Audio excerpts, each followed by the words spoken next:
এবার আমি তেল দেব। তেলটা গরম হলে তেল দিয়ে দুটো জিরে ফোড়ন দিলাম।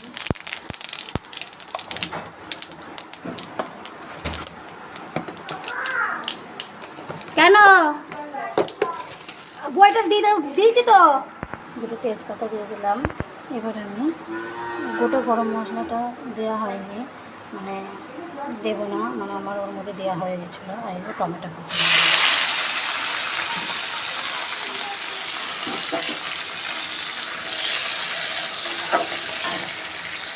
দেখো বন্ধুরা, আমি আদা রসুন পেঁয়াজ সব রকম পেস্ট করে রেখেছি, কিন্তু আমি ওর মধ্যে দেবো। এটা ভাজা হয়ে গেল, আমার টমেটোটা ভাজা হয়ে গেছে। এর মধ্যে আমি একে হলুদ গুঁড়ো,